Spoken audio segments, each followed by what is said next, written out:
السلام علیکم ناظرین، سورۃ البقرہ کی آیت نمبر 58۔ اعوذ باللہ من الشیطان الرجیم، بسم اللہ الرحمن الرحیم۔ وَإِذْ قُلْنَا ادْخُلُوا هَٰذِهِ الْقَرْيَةَ فَكُلُوا مِنْهَا حَيْثُ شِئْتُمْ رَغَدًا۔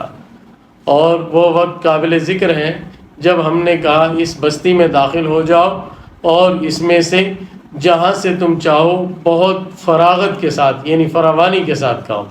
رغدن کا معنی ہوتا ہے کہ چیز کو حاصل کرنے میں بھی دشواری نہ ہو اور وہ ہو اتنی زیادہ کہ اس کے ختم ہونے کا اندیشہ بھی نہ ہو، بہت فراوانی کے ساتھ ہو کہ جتنا بھی استعمال کر لو ختم ہونے کا ڈر نہ ہو۔ اس کا ترجمہ ہم نے فراوانی کے ساتھ کر دیا۔ فراغت کے ساتھ ترجمہ کر لیں تو بھی گویا مفہوم میں دو باتیں ہونی چاہیے، ایک یہ کہ اس کا حصول بہت آسان اور دوسرا اس کے ختم ہونے کا اندیشہ نہیں۔ یہ حکم کہاں کا ہے، اس میں مفسرین کی دو رائے ہیں۔ ایک رائے یہ ہے کہ میدان تیہ میں من و سلوہ کھاتے کھاتے اکتا گئے تو کہنے لگے حضرت موسیٰ علیہ السلام سے، جیسا کہ اگلی آیات میں آ رہا ہے کہ ہمیں وہ چیزیں چاہیے جو زمین سے اگتی ہیں۔ تو پھر اللہ تعالیٰ کا حکم ہوا تھا اسی میدان میں یا اس کے قریب کوئی شہر تھا، اس میدان کے اندر ہی حدود میں، کہ اس شہر میں داخل ہو جاؤ اور اس طرح خاص شکل سے داخل ہو جاؤ جیسے ہم ابھی پڑھیں گے، تو پھر تمہارا جو من چاہی چیزیں ہیں تمہیں وہاں مل جائیں گی، وہ کاٹو، کھاؤ، موج کرو۔ اور بعض مفسرین نے اس واقعے کو قرار دیا ہے حضرت موسیٰ علیہ السلام کی وفات کے بعد کا، کہ جب حضرت موسیٰ علیہ السلام کی وفات میدان تیہ میں ہی ہو گئی تھی اور پھر یہ وہاں سے آزاد ہوئے، اور حضرت یوشع علیہ السلام ان کے نبی تھے، جب انہوں نے جہاد کیا اور شام فتح کر لیا اور عمالقہ کو انہوں نے زیر کر لیا۔ جب وہاں شام فتح ہو گیا تو شکرانے کے طور پر اللہ تعالیٰ کا یہ حکم تھا کہ اس شہر میں داخل ہو جاؤ، یعنی شام کا کوئی شہر ہوگا تو اس بارے میں حکم دیا کہ اس میں داخل ہو جاؤ اور اس طریقے سے داخل ہو جاؤ اور وہاں با فراغت کھاؤ، بہت کچھ ہے تمہارے لیے۔ یہ دیکھیے کہ وہ وقت یاد کرو جب ہم نے کہا اس بستی میں داخل ہو جاؤ اور اس میں سے کھاؤ جہاں سے تم چاہو بہت فراغت کے ساتھ۔ وَادْخُلُوا الْبَابَ سُجَّدًا، اور دروازے سے جھکے جھکے داخل ہو جاؤ۔ سجدن کا معنی سجدہ کرتے ہوئے بھی ہو سکتا ہے تو وہ بھی درست ہے اور یہ حکم ہو، اور سجدن کا معنی جھکے جھکے داخل ہو جاؤ، یعنی عاجزی کے ساتھ دروازے سے داخل ہو جاؤ، شہر کے دروازے سے۔ شہر کے دروازے سے داخل ہوتے ہوئے گویا جس بدنی طور پر اور فعلی طور پر ادب اختیار کرو اور ادب کی صورت بناؤ۔ وَقُولُوا حِطَّةٌ، اور حِطَّةٌ کہو۔ حِطَّةٌ کا معنی توبہ ہے، یعنی توبہ کے الفاظ زبان سے ادا کرتے ہوئے داخل ہو جاؤ۔ تو گویا قولی ادب بھی اور فعلی ادب بھی دونوں کو ملحوظ رکھ کر اس شہر میں داخل ہو جاؤ۔ نغفر لکم خطایاکم، ہم تمہاری خطائیں معاف کر دیں گے، معاف کر دیں گے۔ وسنزید المحسنین، اور نیک عمل کرنے والوں کو ہم اور زیادہ عطا کریں گے۔ فبدل الذین ظلموا قولا غیر الذی قیل لهم، تو جو ظالم تھے انہوں نے بدلے میں ایک اور بات کی جو وہ نہیں تھی جو ان سے کہی گئی، یعنی ان سے کہا گیا تھا کہ داخل ہونا ہے تو حِطَّةٌ کہتے ہوئے داخل ہونا ہے، تو یہ حِنطَةٌ کہتے ہوئے داخل ہوئے یا حَبَّةٌ کہتے ہوئے داخل ہوئے، جس کا معنی ہے کہ ہمیں گندم چاہیے۔ اب حِنطَةٌ اور حِطَّةٌ یہ لفظوں کی تبدیلی بھی ہے اور معنی میں زمین آسمان کا فرق ہے۔ جو کچھ کہا گیا نہ اس کا معنی ادا کیا نہ الفاظ ادا کیے، تو کیا ہوا؟ فَأَنزَلْنَا عَلَى الَّذِينَ ظَلَمُوا رِجْزًا مِّنَ السَّمَاءِ بِمَا كَانُوا يَفْسُقُونَ، تو ہم نے ظالموں پر آسمان سے ایک آفت اتاری اس وجہ سے کہ وہ لوگ حد سے بہت نکلتے تھے۔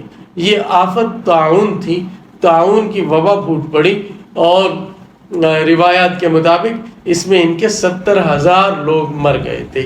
اس گستاخی کی وجہ سے یہ اللہ تعالیٰ کی بات کا ایک طرح سے مذاق اڑانا ہے اور ایک طرح کی سرتابی اس حکم میں جس کو پورا کرنا مشکل ہی نہیں ہے۔ دروازے سے اللہ کا حکم تھا جھک کر داخل ہو جاؤ، اب یہ کتنا مشکل ہے، ذرا بھی مشکل نہیں. ایک توبہ کا لفظ تھا حتتن، وہ کہنا تھا، وہ بھی مشکل نہیں تھا، وہ بھی نہیں کہا. تو یہ اس کے سوا کیا ہو سکتا ہے کہ اللہ تعالیٰ کے احکام کی وقعت ہی دل میں نہیں تھی اور وہ اس کا مذاق اڑاتے تھے. اس وجہ سے پھر ان پر دنیا میں تعاون کی شکل میں اللہ تعالیٰ نے عذاب اتارا. یہاں ایک مسئلہ سمجھنا چاہیے کہ کیا اللہ تعالیٰ کے کلام کو اس طرح بدلنا کہ الفاظ بدل جائیں لیکن معنی وہی رہے، یہ جائز ہے یا نہیں؟ اس کی تفصیل یہ ہے کہ بعض جگہ کلمات ایسے ہیں جہاں معنی اور مفہوم کے ساتھ ساتھ الفاظ خود مقصود ہوتے ہیں، وہاں تبدیلی جائز نہیں ہے. جیسے نماز کے اوراد ہیں، سبحانک اللہم ہے، سورہ فاتحہ ہے، اور اسی طرح رکوع اور سجدے کی تسبیحات ہیں، التحیات ہیں. ان کی جگہ کوئی ایسے کلمات پڑھنا کہ معنی یہی رہیں لیکن الفاظ بدل جائیں، یہ جائز اور درست نہیں ہے، کیونکہ یہ الفاظ خود مقصود ہیں. خود قرآن کریم کی تلاوت کا بھی یہی حال ہے کہ تلاوت جہاں پر مقصود ہے وہاں پر الفاظ کی ادائیگی ضروری ہے، یہاں الفاظ ہی مقصود ہیں. اگر کوئی آدمی سورہ فاتحہ کا ترجمہ پڑھتا ہے یا قرآن کریم کی دیگر صورتوں کا ترجمہ پڑھتا ہے تو وہ تلاوت نہیں کہلائے گی، اور تلاوت پر جو اجر و ثواب ہے وہ بھی نہیں ملے گا.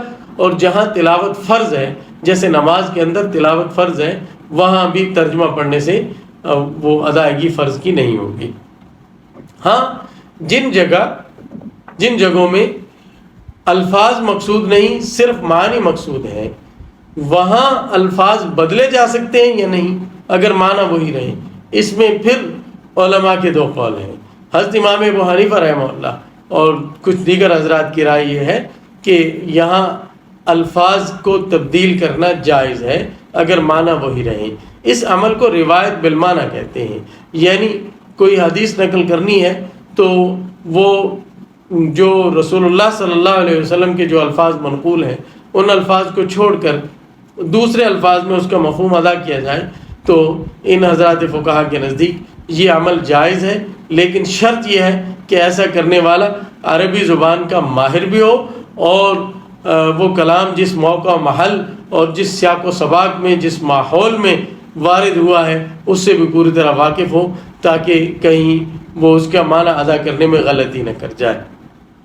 اور کچھ دیگر حضرات علماء ہیں جن کی رائے یہ ہے کہ الفاظ کو تبدیل کرنا کسی صورت جائز نہیں، اور ان کا استدلال اس حدیث سے ہے جس میں صلی اللہ علیہ وسلم نے ایک صاحب کو سونے سے پہلے کی دعا سکھائی، اور اس کے الفاظ تھے آمنت بکتابک الذی انزلت وبنبیک الذی ارسلت، کہ میں تیری اس کتاب پر ایمان لایا جو تو نے نازل کی اور تیرے اس نبی پر جو تو نے بھیجا. اس صحابی نے جب وہ دعا آپ کے سامنے دوبارہ پڑھی تو انہوں نے نبی کی بجائے رسول کا لفظ پڑھ دیا، آمنت برسولک الذی ارسلت. تو آپ صلی اللہ علیہ وسلم نے ان کو دوبارہ ان کی تصحیح کروائی اور کہا نبی جی کا کہو، یعنی رسول کا کے لفظ کو آپ نے فرمایا کہ یہ یہاں درست نہیں ہے. تو یہ حدیث ان حضرات کا مستدل بنتی ہے اور ان کا استدلال اس سے ہوتا ہے جو کہتے ہیں کہ روایت بالمعنی جائز نہیں ہے، الفاظ کو ہو بہو روایت کرنا حدیث رسول کے الفاظ کو بھی ضروری ہے. جو حضرات جائز کہتے ہیں ان کا جواب یہ ہے کہ یہ حدیث، اس حدیث میں نبی پاک صلی اللہ علیہ وسلم نے ان صاحب کو دعا سکھائی ہے. دعا کے اندر کلمات کے خواص اور آثار کا بھی خیال رکھا جاتا ہے. جن خواص کا تعلق ان الفاظ سے ہی ہوتا ہے، دوسرے الفاظ میں وہ خاصیت نہیں ہوتی، گو معنی وہی رہے. اور ان کا، ان حضرات کا جو اس کو جائز کہتے ہیں، ان کا استدلال پورے ذخیرہ حدیث سے ہے کہ ہر حدیث مختلف راویوں سے جب ہم تک پہنچتی ہے مختلف اسناد سے تو اس کے الفاظ مختلف ہوتے ہیں اور معنی ایک ہی ہوتا ہے. تو اس کا معنی یہ ہوا کہ امت نے اول سے ہی روایت بالمعنی کو جائز رکھا.